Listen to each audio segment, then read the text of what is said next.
Ramey. Here. And Alder Rust is excused. We'll start off with the Pledge of Allegiance.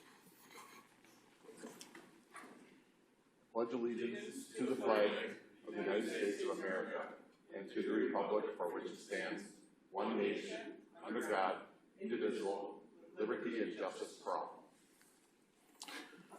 Okay.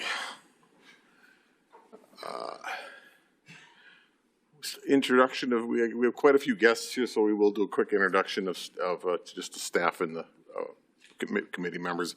I'm Dean Decker, chair of the committee, alderperson from District 6. Go down the line and go to Angela next. Oh, I'm sorry. Hi, I'm Angela Ramey, alderperson, District 5.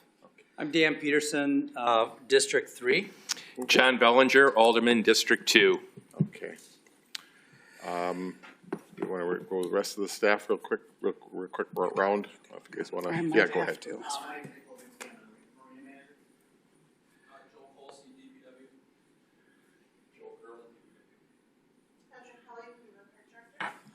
Okay. And then just where's it? Okay. Alrighty. And we also have Alder Heidemann as a guest here also. Oh, okay. Thank you, Dean. Okay. All right. Go right on to number 5, approval of minutes from January 28th, 2025. I'll make a motion to approve. Second. Motion made and seconded. Any discussion on those minutes? All in favor? Aye. Any opposed? Chair votes aye. That is approved. Go on to number 6, resolution number 154, 2425. Resolution authorizing the Harbor Center Marina Harbor Master to establish and manage a rewards program. Nick, if you want to maybe pull up the mic up there so people can hear you. Let's see which year. What's the right? We get the right lectern here. Is that the right one? No, that's not the right one. Looks good now. It's red. Oh, cool. Gotcha. Good. Okay. Thanks, Alrighty. Nick. Sure. So the purpose of this program is to kind of increase the frequency of boaters that we have for tenants, but also for transient boaters. And the one point I do want to point out is that this is a completely optional voluntary program. So it's not something that anyone is required to do. But the way that it would look, it would have a platinum and then a gold membership as well. It would be an upfront annual fee before the season would start. So the gold membership is put at $150 and the platinum would be put at $400. And to break down, break down these programs, the gold membership would be specifically for transient membership. So they would have a 10 cents off per gallon. They'd be able to arrive to the marina early instead of the standard 11 a.m. and then also depart late, which would be the 1 p.m. Reversed. And then they would have, if they stayed beyond 5 nights, they would have 30 cents off their dockage for each night that they stayed later. And then after accumulating the five nights at the marina. So for the transients looking at that specifically, it would guarantee, for the most part, if they're going to spend, X amount of money, they would be coming back to the marina more frequently. And then for the platinum or the platinum membership, which would be for tenants, also completely optional, would be 20 cents off per gallon, 15-day early access, 15-day late departure. So they would be able to come in April 1st and then also leave November 1st. And it would also include 10% off next year's dockage. So again, looking at the long term for retaining tenants. So if they're going to pay the upfront fee, then they would essentially be guaranteeing coming back the following year, or they would essentially just be forfeiting $400. That's the program basically in a nutshell. But okay. Thank you, Nick. I applaud this. I really think this is a really good idea. I think that a little bit of outside the box thinking, a little bit of let's get some do some things to bring tenants into the marina, and I really think this is a good idea. Open up to any Dan. No problem. Yeah, thanks. I just have one question. So will the services be provided? Will we provide services then beginning on April 1st as far as like electricity and water? And yes. So yeah, all we're that actually running electricity right now anyway because we have the de-icers out there. So as far as a change for us, we're essentially prepared for the season by April 1st either way. Okay. Thank you. Angela? Thank you. Quick question, or maybe two questions. Is this, has this been tried in other locations, and have you talked to any of our, residents if this is something that they are looking forward to? Sure. So it's been tried not necessarily in Wisconsin. It's been tried in still a snow state, but Massachusetts. Okay. Where it's gotten some success. Great. So, Thank you. but no, I did not. To answer your second question, I didn't speak with the tenants necessarily. I spoke with a couple of them that seemed interested in it, but again, it was certainly an optional thing, so it's not something that they would have to sign up for. Cool. Thank you. Alder Bellinger. Thank you. I was going to ask what Alderperson Ramey asked, but just something just came to mind. Have you gotten any kind of feedback from transient boaters that have been to our marina in the past regarding this? Is anybody aware of this yet, or any of the local residents that have boats there? Have you gotten any kind of feedback from them on the potential of this? Sure. So as far as transients, I've floated the idea. Of course, I haven't solidified that because I have to Right. certainly get it approved first. But there were a couple transients that were with the larger vessels that were pretty excited. I think it might something to appease or appeal to the fishermen. We certainly have a lot of tournaments in Sheboygan just in general. So securing that dockage, and then if you're staying for the 5 days, getting that lower discount, I think would be beneficial for them as well. And will you be, how is this going to be communicated to the transients that aren't here, that aren't residents? Sure, great question. So I had a few that already started, so I would certainly put it out there as far as emailing them and getting in contact with them. We have our marina Facebook website now as well, Okay. which has actually gained some traction, which is really great to see, not just from our tenants, but from transients as well, and then also, of course, on our website. Thank you, Nick. I concur with Chairman Decker. I think this is a great idea, and anything we can do to increase occupancy is a win. So thank you. Sure. Thank you, guys. All righty. I guess we'd be looking for a motion then for. Move to approve. Second. Motion's made and seconded. Any other discussion? All in favor? Aye. Any opposed? Chair votes aye. That is approved. Thank you, Nick, very much. All right, we'll go on to number 7, resolution number 155-2425, a resolution authorizing the Department of Public Works to donate a peace tree sign to the Sheboygan County Museum. Joe, is this on? Thank you. For about the last 15 years, we've been storing a 3.5 by 4.5 sign. You see it in your agenda packet. One of our staff said, hey, instead of this just sitting here, why don't we ask the county museum if they'd like it? The tree's no longer there. The tree was located directly north of the YMCA, where there's a beautiful flower bed that's kept up by volunteers at this time. So we did that and talked with Tamara from the Sheboygan County Museum. And she sent me this form. They would love to have it. They sent me this deed of gift, and it's like, well, I can't sign that. So that's why we're here tonight. Hopefully you'll think this is a good thing, preserving a piece of history. Yeah, I think this is a really good idea. I really think it's good to preserve history when you can, and something like that is always great. So, any comments from any? Make a motion to approve. Second. Motion's made and seconded. Any other discussion? All in favor? Aye. Any opposed? Chair votes aye. Thank you, Joe. Thank you. All right. Number 8, resolution number 156-2425, a resolution approving an Evergreen Park Trail Assessment and Trail Improvement Concept Plan. All right, well, I'm going to introduce a couple guys, but first, just a short explanation, and they might cover it too, that this has, been in the works a long time. Carl Martin in 2019 started working on specific trails designing with IMBA, International Mountain Biking Association, through donated funds, much of his own through his business. We had IMBA come in, and they kind of drew up the first concept plan in 2021. This group has been just kind of picked everything up again, and in fact, in 2022, when we had that storm, they went in without chainsaws and, for the most part, cleared every bike trail in Evergreen Park, saving. We did bid it out about $25,000 to have the trails cleared out, and they did the work. And literally towards the end, we had 2 arborists go in for 4 hours, and that's all the work that we had to do to get those trails cleared. So this group is dedicated. They go out, they're fundraising, and they'll be presenting what they would like to approve tonight. We are trying to keep Maywood out of this section just to verify that. They have been working very close with Maywood, the executive committee. So a lot of education. They've taken walks with them. They've made presentations. But for now, we just want to concentrate on what's in Evergreen Park. Again, they've been fundraising, and then hopefully, if this approves, you'll probably see them right back, because they'll need to come back every time then, you know, to actually have something done.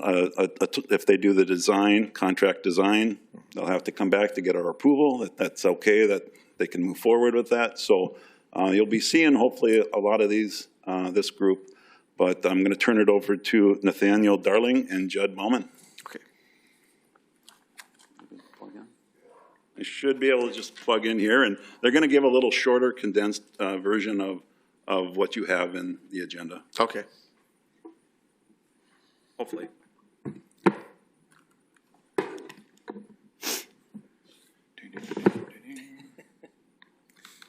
Hope that works. Well, Judd's getting that ready. I just want to give a quick introduction. Sheboygan County Cycling. Oh, can you please? Apologies, yeah. Yeah.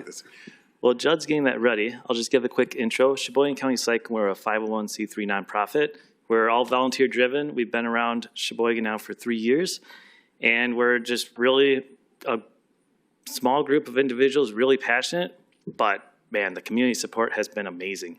We have a bunch of corporate sponsors who support us and our projects, our bike playgrounds, and our trail work days.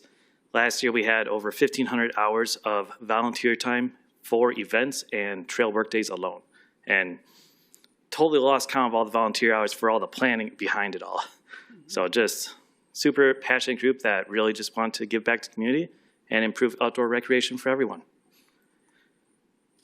You may have to keep going now. I may have to keep going.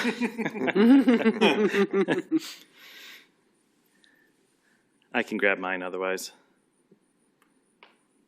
May not be the worst.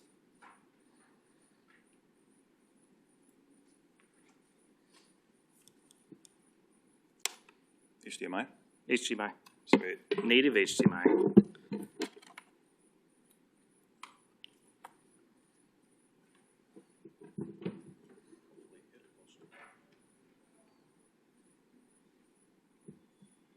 I'd like to think it wasn't on my end. HDMI? Ooh. Hey, Go to Windows screen. do I just need to drag this to another screen maybe? Do we have any IT experts in the building today?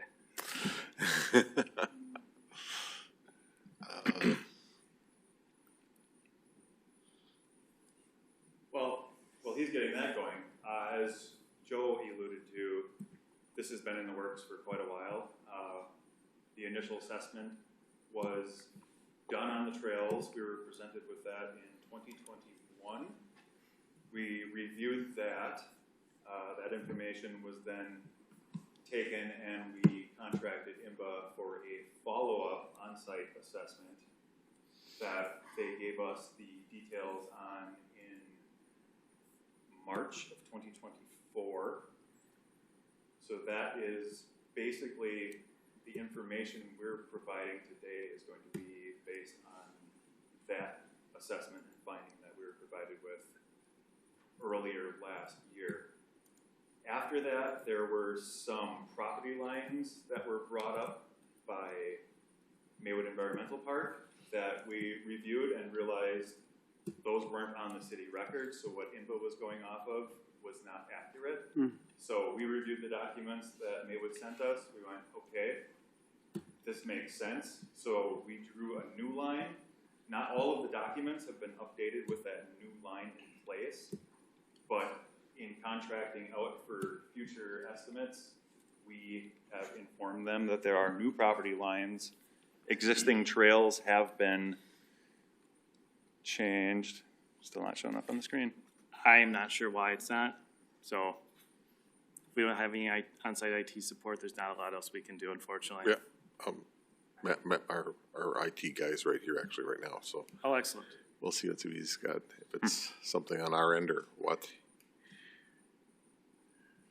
I can jiggle the cord too, I suppose. It's probably not. That's what I got from me, so. Yeah. That's. It But yeah, bothers- we've been doing a lot of work in the park. We're here to make sure that Sheboygan is many steps closer towards essentially being kind of a trail community. We've got a lot of natural resources and a lot of trails in the community that are a benefit to the residents and hopefully are a benefit to people that want to come here to visit and they find one more thing that Sheboygan offers that they offer really well. That's why we're trying to contract to get professionally built trails done because they draw in so many people. And anybody who rides mountain bikes realizes that a professionally built trail that's built well is a long-lasting, sustainable part of a community. And we want to make sure that we can bring that same experience to Sheboygan. And professionally built mountain bike trails do not mean exclusively mountain bike trails. For the majority, excluding some potential trails that would be too dangerous to have hikers walking up, those would be one way, but the vast majority of the trails will remain multi-use, but would be safe for multi-use because they would be built in such a way that the viewing angles are larger. Right now, a lot of the single track out there, it's very tight, twisted, curvy, which results in if you have a hiker coming this way and a biker coming this way with speed, it can result in confrontation at times. So that is another large advantage of going with professionally built or just more modern style trails. These trails are over 30 years old. Looks like you got the, Hey, you got what you're looking for. That's their version that is not bringing up Okay. what we have. Okay, Well, we got something. There is, so now we'd have to review that. Do you have something different than what we have in the packet? We have a much better updated version. We have Okay. a condensed presentation. Correct. But if you continue on to page 18 in that document.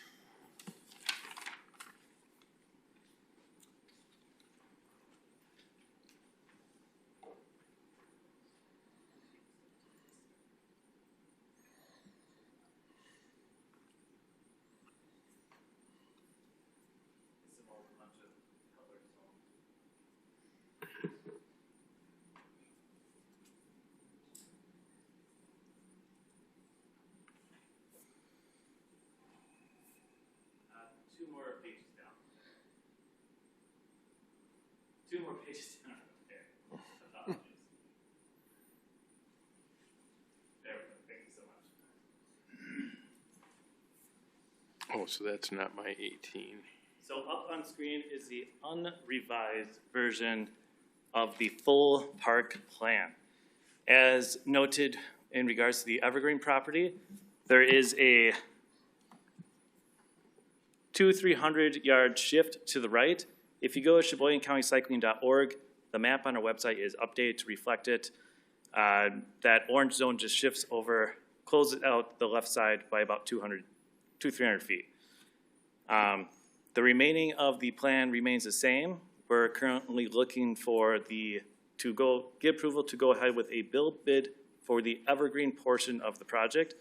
Maywood and Quarry, we're not actively looking to work on those, and when we do want to get involved with those, we'd like to involve other landowners and managers of those parts, but we just want those to be existing legacy trails. Just clean them up, make them a little more sustainable, and mark them so that they're clear. But those are discussions. We would love to continue discussions with Maywood on the Maywood side, and Quarry, there needs to be discussions about the trail falling into the river, and just making sure we have good communications with the disc golf and the Quarry site itself. But today's focus is Evergreen.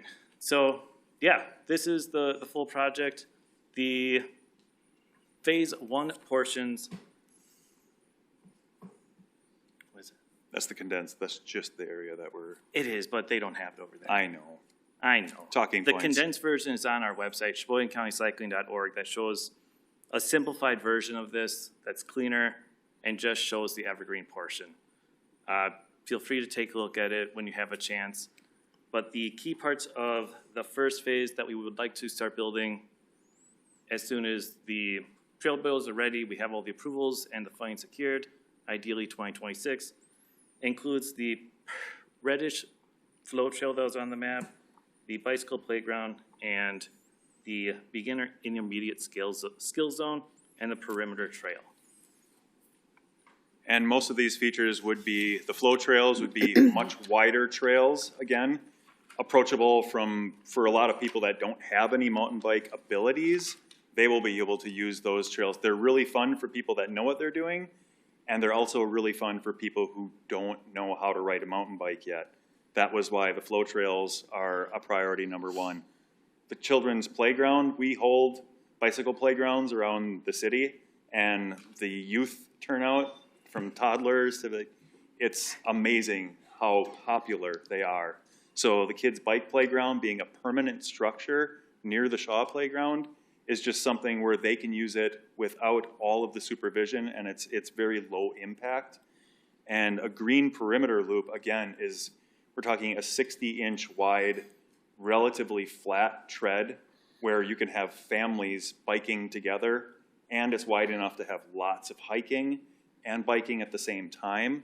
So it's a much more accessible loop around Evergreen off of the road is kind of the key point, is to keep people off of the road and stop crisscrossing over traffic and staying away from picnic areas, and make it a much more enjoyable experience for everybody by making it bigger, wider, smoother, safer. Okay. I'm going to have a couple quick questions myself first, and then I'm sure my fellow alders also have some. Couple of them, environmental impact on this is what do you anticipate as far as the environmental impact, as far as the park itself, the greenery, the trees and things like that? How do you anticipate this to be effective on that? Ideally, it will be leaving the park better than we received it. Currently, a lot of the existing trails that are going to continue to be ridden and hiked are not on sustainable grades. There's very little concern with longevity and sustainability of trails. These, however, would be designed with an environmental eye to specifically preserve the resource, not bulldoze it. Like, we don't want that. We have a slide in here, if we could share it with you, that specifically goes into detail about appropriate grades for trails to allow the water to wick away off the edge instead of going down the trail, eroding it. And to your question about trees, for the most part with mountain bike trails and single track trails in general, they weave. So you don't need to take out any trees. You of course take out shrubs and such, small vegetation, but the trees remain. Okay. And I'm basically asking you questions I kind of already know the answer to, because I've heard your presentation already. But I want to do this for the general public that's listening, and that's why I'm asking them a lot of them. The other one is like as far as working with Making Spirits Bright and things like that. You guys have talked to them, and you're in contact and working with them also. Yep. Absolutely. Okay. Absolutely. October of 23, we had IMBA on site to create this assessment. Okay. And at that meeting, we had a representative from Making Spirits Bright, Maywood as well, come in and meet with them, and we wanted to keep them involved at the beginning, and we plan to keep them involved along the process. When we have bid documents created, we'll definitely be involving them. I know they have a lot of power out there. Okay. And we don't want to accidentally cut into the line, but also we don't want to negatively impact their event in season by building something where they typically put a major feature. Okay, thank you. And we're talking to them regularly out there. Like every time we're out there and they're out there working, we're making sure we're communicating. And we have our annual bicycle ride through Making Spirits Bright. Okay. So we appreciate them. Yeah. And, I applaud that. I think it's great that you guys can work together. I think that's key to making anything like this work, is working with, having all the stakeholders working together. And I really appreciate you guys doing that. I'm going to open up the rest of the questions here. I guess Alder Peterson is the first one here. Thanks. Yeah, I was actually at the meeting at the Board of Marina Parks and Forestry when you guys presented this a couple months ago, and it looks very promising. Couple questions I have is the cost. So that's always a key concern for a lot of constituents within the city, and I'm wondering, number one, do we, and maybe you don't have the answer to this, but do you know where the funding for this would potentially come from? And number two, has the prices that you guys have in here for the cost of the various phases, is that something, I'm kind of curious, I guess, where you got that information from? That's question number two. Question number three, has it been bid out at all, or are you kind of waiting for this process first?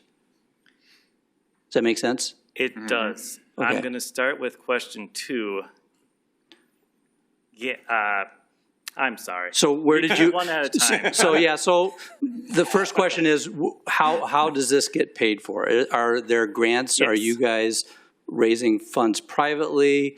Is this going to be a mutual partnership between the city and you, or what exactly is the plan? We have already secured some funding. The Parks Department has in the budget $50,000 for this year. And Joe, you know the details on future years potential. We have in the budget, 50,000 this year, 50,000 next year, but those are like funds, it's not general funds. Mm-hmm. So, we want to assist, but nothing has come out of the general as of yet. So we have plans to work with the Department of Public Works to secure those funds.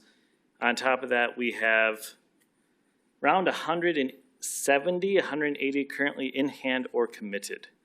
And we have many more meetings scheduled throughout this spring to secure more funds.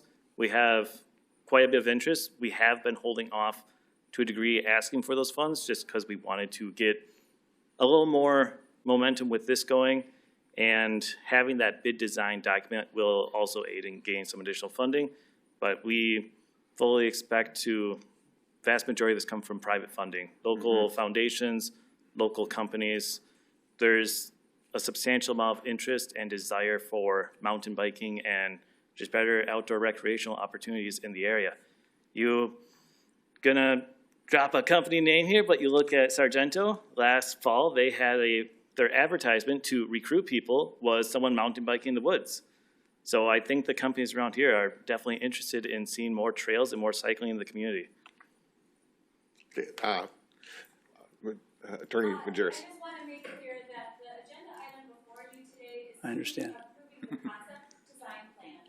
Yes. There's no expenditure being requested. All of those will come forward in due time and they will be properly agendized. The only item for your consideration and action today is whether you would like to recommend to the Common Council to adopt this design plan, which will enable Public Works to move forward with, the actual steps involved in the projects, the various phases, all of that, determining funding, all of that is going to come down the road.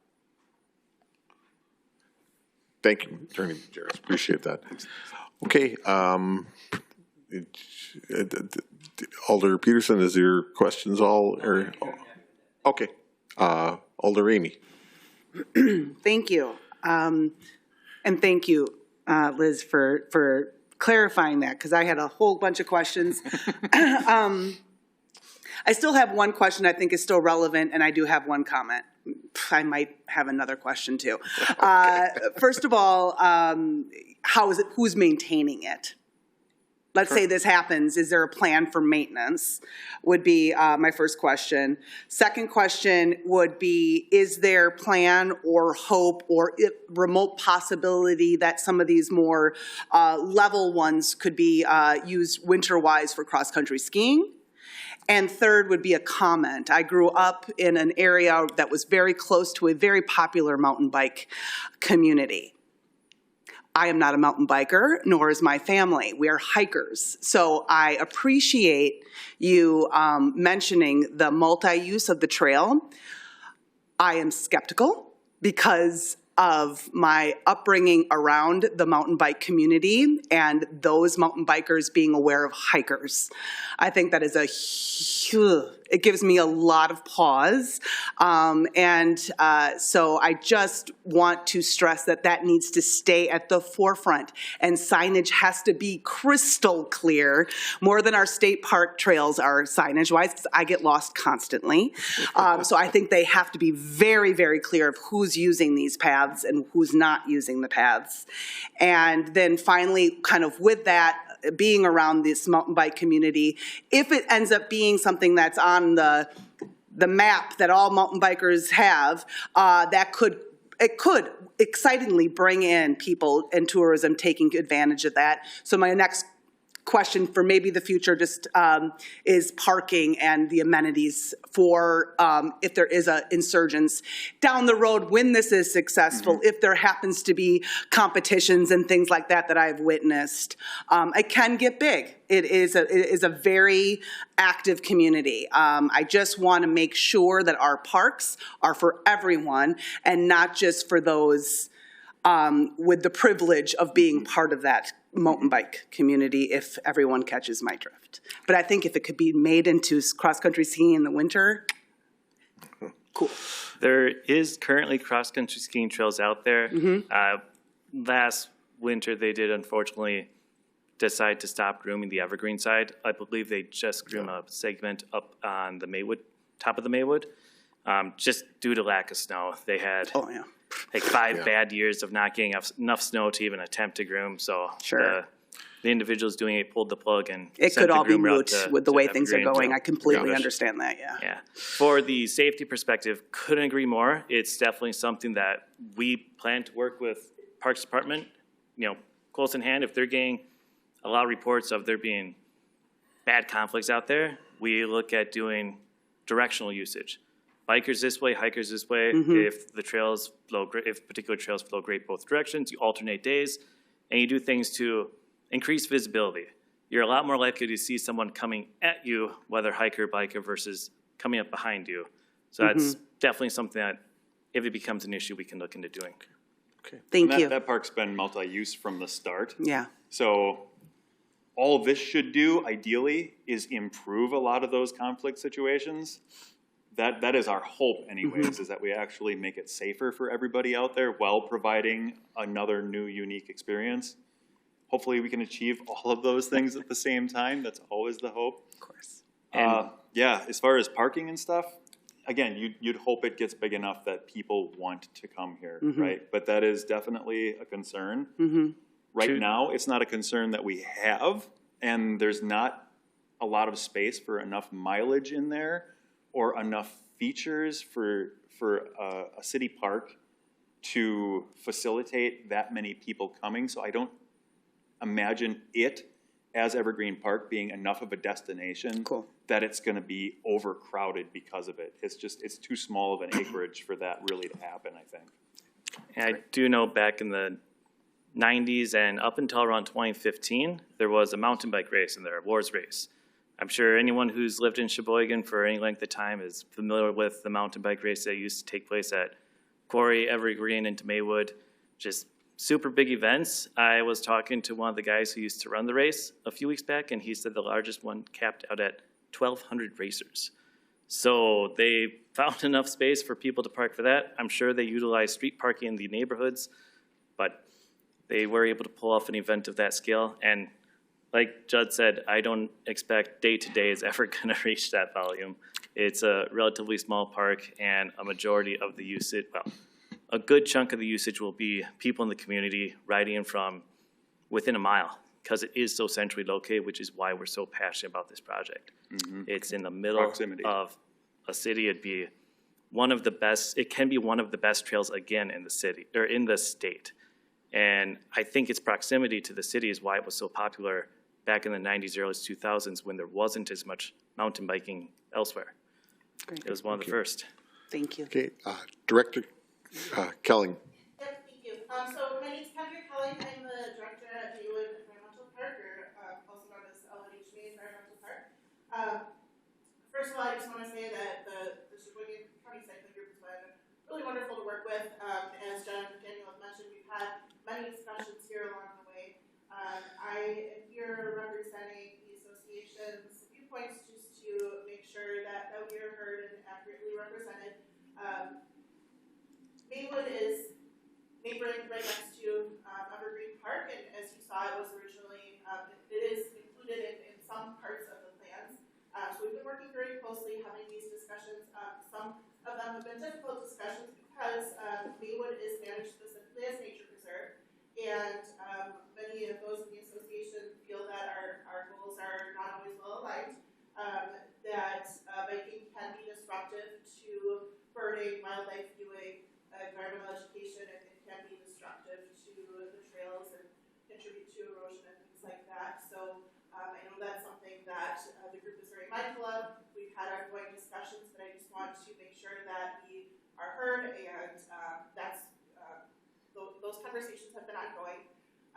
My main ask this evening is just making sure that tonight's resolution is as specific as possible, because there have been, as Judge shared, there have been some changes to the plan over time, and we just want to make sure that it's accurate, what is and is not being approved at this time, that it's very accurate, that Maywood is not impacted by this, because we definitely do have further discussions, and there was a question of accuracy in terms of the property lines and things like that. So just wanted to voice those concerns and make sure that we are accurate moving forward of where those property lines are. And again, it is a great group, and they've been wonderful to work with, and we'll continue having those discussions down the road.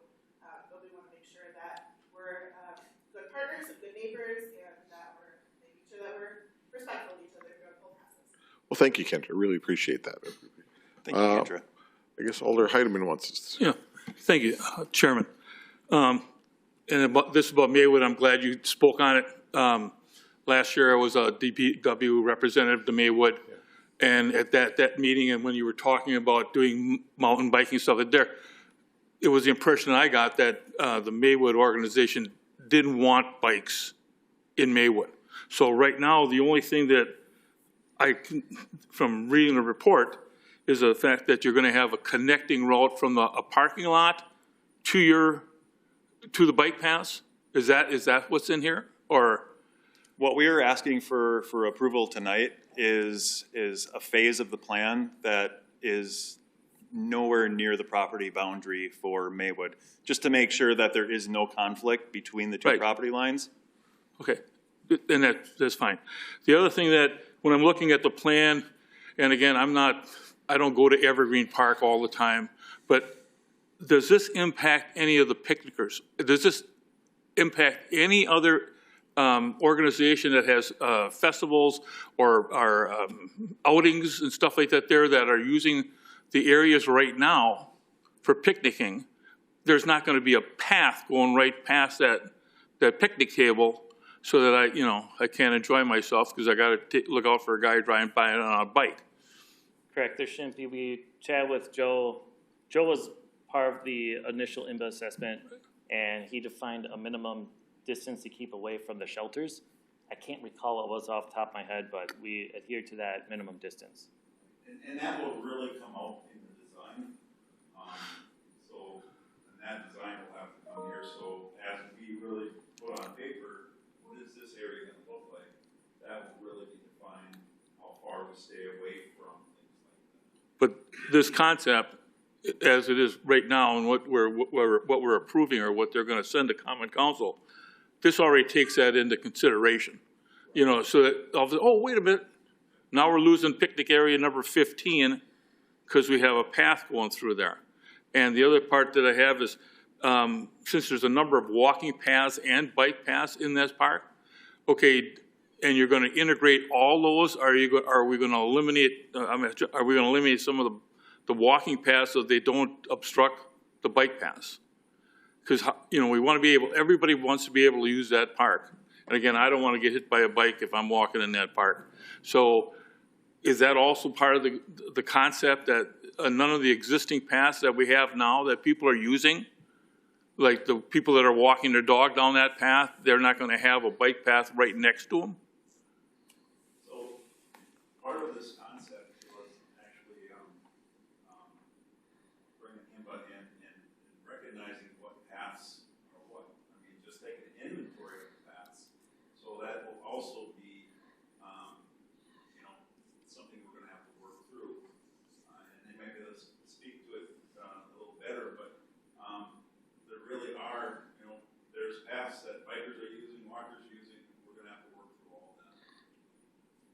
currently all the trails are for the most part multi-use. There's wider trails that have historically been ski trails and are often used for walking. Sometimes people bike them. We're not really planning to impact those trails. We're planning to modify or replace the existing single track. So where it makes sense from a sustainability perspective, if we're utilizing some of the existing single track, which just means it's 1.5 feet wide instead of 8 feet wide. So just thinner trail. Sorry, using terminology, so I wanted to clarify that. Okay. And a big part of this is we want to reduce conflict. So right now, there are areas where the single track crosses the ski trail quite often. And it's in an area where if someone's walking it and someone's biking across, they won't see each other. So part of it will be to reduce those conflict points and make it safer for everyone. Thank you. Kendra. Just to comment to Alderman Heitman's comment, Maywood Environmental Park Association still is opposed to biking in Maywood, which is why more conversations are needed, and we're trying to compromise and have, as I said, good partners, but there still is that, they still do feel very strongly about Maywood, that Maywood is separate from Evergreen, and I think that's why we're trying to take it one step at a time, and again, that's why I suggested being very specific on what is and is not approved. Okay. Thank you. Have the property lines been defined now? Remember, and I talked to you about it at one time, Joe, are those still in flux or? No, we're all on board with where the property line is. Okay, so the Maywood, Yep, and they corrected some of their mapping. Could you pull the website back up? The city need to do some correcting of our mapping. okay, thanks. If you take a look at the map behind you, as mentioned, we adjusted the map on our website, and we'll be getting updated in that document as well in the near future. But now the Zone G is in line with the property line. Some of the maps show in that document show the existing trails and just what IMBA assessed as trails in general in the park. And those we're not really gonna mess with them because you're just marking the trails on the properties as a whole, the 3 properties. But for the planning purposes, this one is updated. Yeah. The original estimate was 700 to 1,100 feet further, and that's been truncated now to this spot here. So it's been corrected with the appropriate lines, yes. Okay. So can I ask, just, I'm the procedural person here, the document that's before the council today is not the final document? You're saying that changes have been made and that we need to incorporate the new final document before it goes to council? Or is this document the final one? Unfortunately, yeah, I wasn't aware. Joe and I had disconnected. We weren't aware he had an old copy when he submitted it. Okay, so I think what we need to do is maybe hit pause and ask that this be tabled for one more meeting cycle. And that would allow the correct document to come forward for recommendation for approval. And then at that time, I'll just remind the committee that again, we're looking at the big picture concept plan. All activities that are identified in the concept plan will come forward in their own due time with their own expenditures. So, this is really just step 1. Same thing with Fountain Park. Once we accept a design plan, then we can start applying for grants and certain funding opportunities. But we don't get into the weeds on the actual work that's going to be done until we're ready to bring forward that request for an expenditure. So I would ask that the committee table this for a meeting cycle, bring it back at the next one. We'll have the new document presented at that point. Okay. Thank you. Sure, go ahead. For the city attorney, the concept plan before us is very vague to begin with. So, I mean, I think that it's vague intentionally because there could be changes and I mean, if it's just like when we did the marina or Fountain Park, we're approving a concept. So it's not the final plan. It's not committing any funds. It's not establishing the exact route. All that will come up, as we move forward. So I'm just I'm asking the question. We've done this before with other with, other venues, do we need to table it or not? Because it's intentionally very vague. It doesn't cite any exhibits or anything like that in the. May I say one more thing? All we're asking for tonight is approval on phase 1, which is clearly defined as 4 distinct zones that stay away from Maywood, that don't conflict with any picnic areas or reservable pavilions or anything. And there are no marked or flagged trails that would come in an actual design document. Right now, they are strictly listed as zones. So all we're asking is the ability to move forward with hiring a designer to come in who would go out and then flag routes and then come up with a build document that we could then present to you as another thing that would need to get discussed and approved. So Similar to the marina and Fountain Park, which what we've done. Attorney Majerus, you would. Sorry, we've deviated quite a bit here. Okay. So the concept plan before you, as Alder Ballinger stated, is a general big picture design of this project. The resolution before you is simply accepting the trail assessment and the concept plan. Any phases of work will come later. Mm-hmm. If this concept design plan is relying upon incorrect metrics, right? If we're not looking at the right properties, or if we're not, if we're saying that we're going to be doing work on property that the city doesn't own or something, or has no ability to manage because of a lease agreement or something like that, then we need to make sure that the document that's presented to council is correct to those points. The meat and potatoes within the bounds of city authority certainly can, and I would expect them to be modified as the project evolves. But from what I'm hearing tonight, there are differences in the lot lines that form the perimeter of the project as a whole. If I am correct in that, then you may certainly take your action with this document as presented. But if it's asserting that we're going to be considering for change properties that are not within our control to consider for change, then I would encourage you to give us a little bit of time to make that correct before we take any action on it. Well, then I would ask that, did we do something incorrectly with the marina and Fountain Park? Because both of those things had ice ribbons in them, and we're not going to put ice ribbons on. They had features that we're not even going to consider, a floating building. I mean, things like that is kind of ridiculous, and we accepted that plan. Because the difference there is that all of that property is clearly within the city's management and control.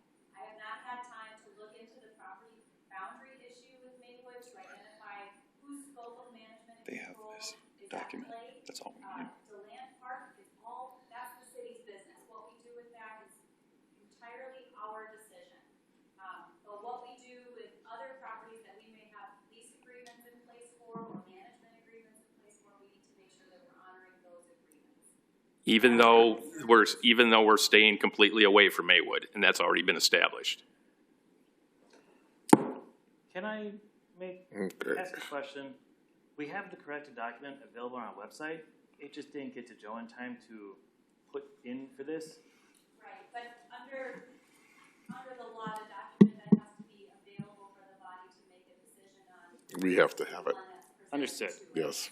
So there is one page of that document, which is the only part that's actually what we're asking approval for.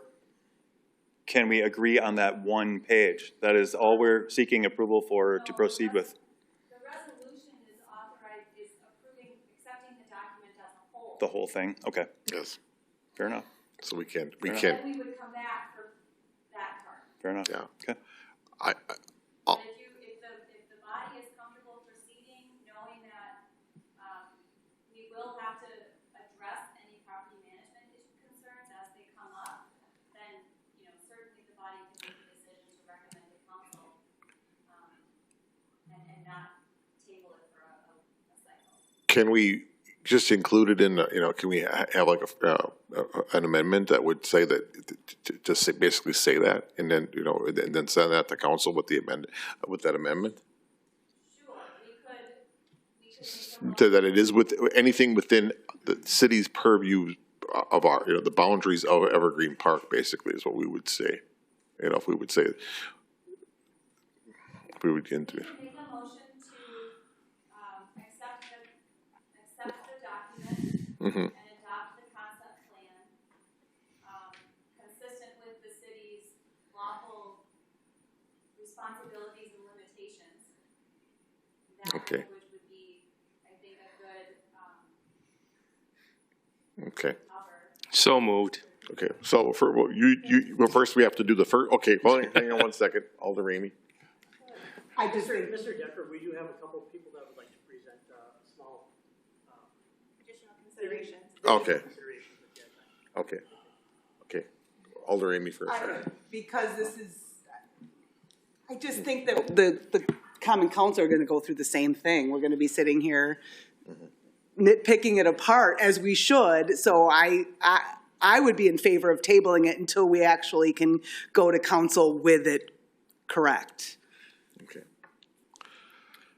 Okay, Joe. I personally agree, is the work we're doing with Maywood. Okay. I don't want to feel like we're trying to get anything over on them. Yes. Even though Maywood is a city-owned park, and we Okay. can move on with this, I don't want to do that. I would like to do this correctly. This is probably mainly my fault on how we were working back on how to make this go through.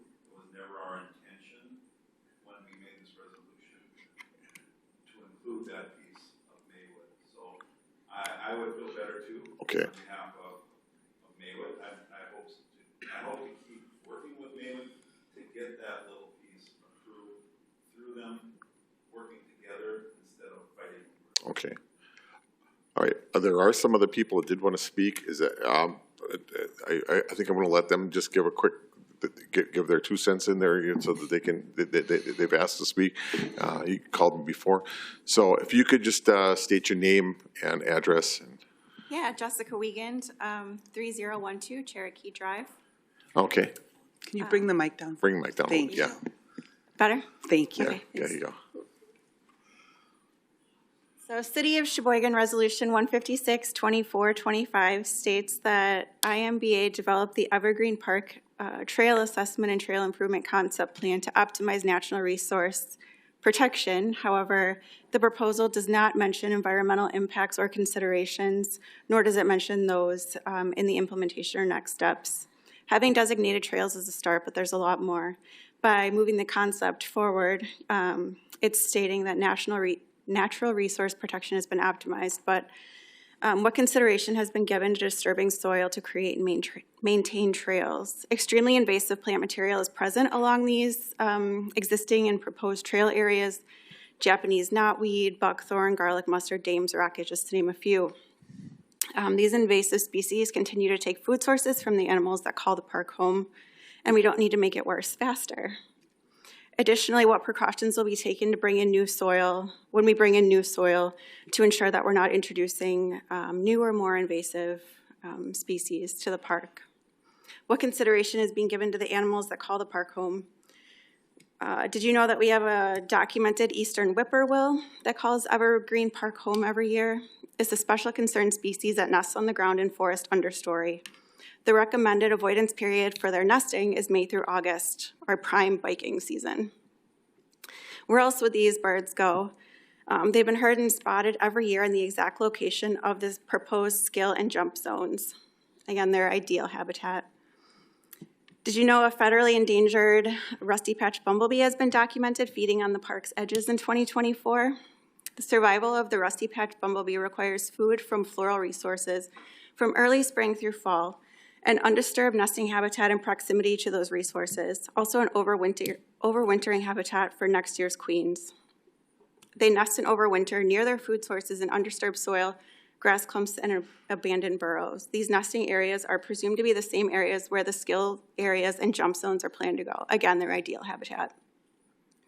Did you know several old growth forest areas will be removed for the skill and jump areas, the same ones that the park bats use for roosting and stay safe through winter, the same ones that the cavities provide birds with for nesting. The bases of those trees that small mammals use for the area that they call home. Without these mammals, the park Cooper's hawk, the great horned owls and barred owls that call the park home will have no food. These old growth areas are also a significant food source for the pileated woodpecker, who also have a home in the park. The forest floor where decaying plant matter is present provides a home and breeding ground for more insects than we can wrap our minds around. They're a great source for the redback salamander, also found in that area. This is the same old growth forest area, again, where the scale areas and jump zones are planned to go. What consideration has been given to preserving the wetlands? This proposal does not clearly state that trails will be rerouted away from these important, delicate, and complex ecosystems, but rather it mentions elevating them for bike use. What consideration is being given to further prevent erosion in many areas of the park? The poorly regulated development of informal trails has already accelerated erosion in many areas adjacent to wetlands. Many of the trails designated currently on the master plan are informally developed trails. What consideration is being given to the runoff from these new skill areas and jump zones, particularly the proposed large asphalt area? These are just a sampling of my concerns and those of other passionate Sheboygan County nature lovers, and just a sampling of the ones that we know about.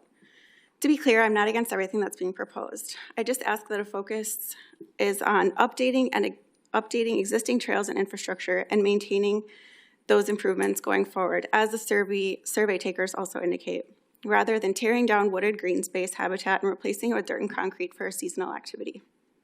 I guess if we could use it for cross-country skiing, that's another point, good point. But I'm not okay with what seems to be no regard for Evergreen Park's permanent year-round residents, removing or modifying old growth habitats and habitats of known special concern and federally endangered species. Removing or modifying these habitats will negatively impact what many in the community love about the park, including those who currently ride their bikes through it. George Cole purchased the land that would eventually become Evergreen Park in 1872.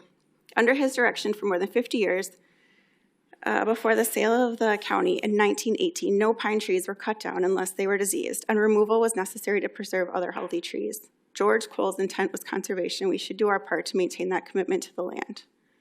At the 1934 celebration of the Evergreen Park Gateway, Alderman Jay Klein said, "As a rule, people are blind to the beauties which are at their doorstep. So it is with this large park." In the spirit of Alderman Klein's words, and the precedent set by George Cole, I hope you sincerely consider the impact of this proposal on our natural space and all of the users in the community. So, thank you for your consideration. All right. Thank you very much. You also something. Thank you. Your name? I'm Robert Lyons, address of 2746 North 29th Street. Okay. I'm here to discuss this as well. I am a lifetime resident of the city of Sheboygan, and I have lived in a 10-block radius of Evergreen Park for 50 years of my life. I've used the park for hiking, mountain biking, cross-country skiing, snowshoeing, and I walk my dog there almost every day. I am passionate and connected to the beauty of the park and what it has to offer. I did attend the community input session held at the library on January 2024, and also completed the online survey. In reviewing the trail assessment package before you that was provided for this meeting tonight, I have some questions and concerns. Myself, being an avid mountain biker in the past, when the trails were well maintained, and I found them to be a great experience and adventure myself, with all levels of expertise required and needed.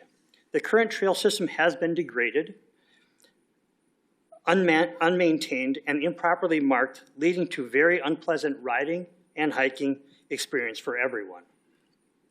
I am concerned about the overall space of the park and how much it will be dedicated to all types of cycling. There will be little left for anything else.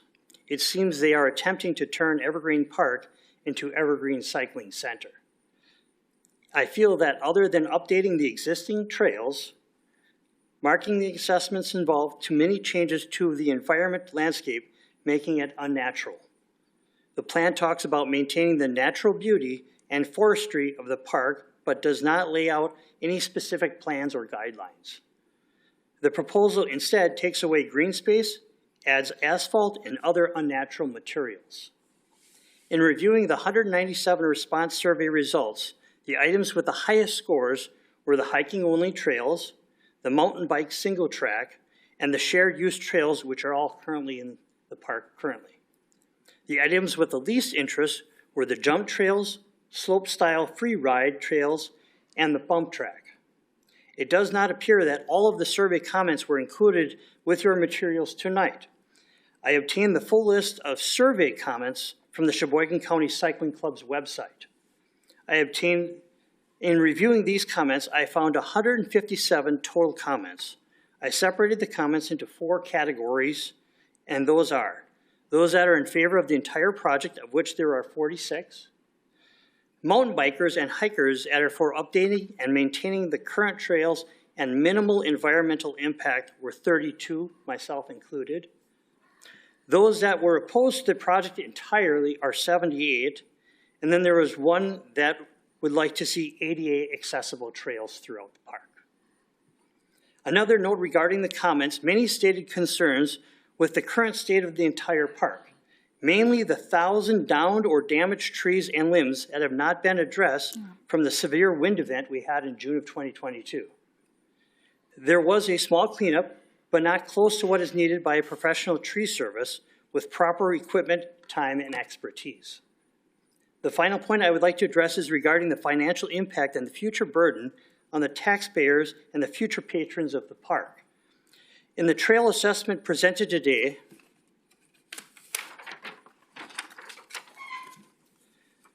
the budget for all 3 phases is $1,665,000. They estimate the typical annual maintenance budget for a traditional mountain bike trails range from 5 to 15% of the total construction cost. So annually, 5% of the current cost would be $83,250, and 15% would be $249,750. While some of these expenses may be covered by volunteer hours and donations, I do not see a plan to cover those expenses long term. In an assessment, they also state the increasingly mountain bike trail systems are hiring part or full-time staff to provide maintenance to the trails, ensuring a quality, consistent riding experience to attract visitors and keeping a local riding community satisfied and growing. In looking at these numbers, even if the project comes to fruition, the costs of continual maintenance will increase. I am skeptical that there will be enough users to justify all the additional aspects beside the current shared use trails. I have concerns that over time the interest may dwindle, resulting in the unused aspects of this project. Thank you for your time and your consideration. Appreciate it. Thank you. Is there anyone else that wished? Okay. I think at this time, Can I move to table? Okay, that's good. I'll move to table. Looking first. First, we have to have a withdrawal of Alder Bellinger's motion if we're going to present a new motion. I withdraw. I move to table. Second. Motion's been made and seconded to table this. Any other discussion on it? Go ahead, Ed. I'll just say, not everyone gets the opportunity to hear the concerns before it goes being tabled. I would just strongly encourage you to hear what they have said and what we've said, and we look forward to seeing the final or the next proposed document. Yes. I concur with Alder Ramey on this. I think that this is, I think that hopefully that you will take into consideration. I know you have some of those things, but I think if you can continue to maybe do some, the environmental concerns are a big thing with me, myself in particular, and I hope that you will take those into consideration. I do like the phases of it, the part of it, so that we can, you can see how things do go. I mean, that is a good idea. I think the phase things in, do things like, so that you're not overwhelmed with, we get, see how things go. I mean, that's one of my biggest things is that you can, we do a portion of this and if things are going well, then maybe you do a little bit more, and then just, things going well, then do a little bit more. But I think that, as you, go forward, I think that's the best way to go, in my opinion. So any other comments? Okay, then I guess we're ready for vote. All in favor of table? Aye. Any opposed? Chair votes aye, that is tabled for now. Please keep yourself informed. This will be up for discussion in the very near future. That brings us to number 9, which is also a table, correct? Or is it? This one is different. This is placing on file. Okay. What is before you is an agenda item to authorize a sublease within Uptown Social. Our tenant, Lakeshore CAC, has opted to expand into that space instead of subleasing, so they're not asked to withdraw this request. So I would ask the body to move to place on file and take no action then. Okay, thank you. Looking for motion to file. I move to file. Second. Motion is made and seconded. Any discussion on it? All in favor? Aye. Any opposed? Chair votes aye. That is filed. Thank you. Next meeting date is February 25th, 2025. Seeing as we have exhausted the agenda, looking for a motion to adjourn. So moved. Second. All in favor? Aye. We are adjourned. Thank you very much, everyone.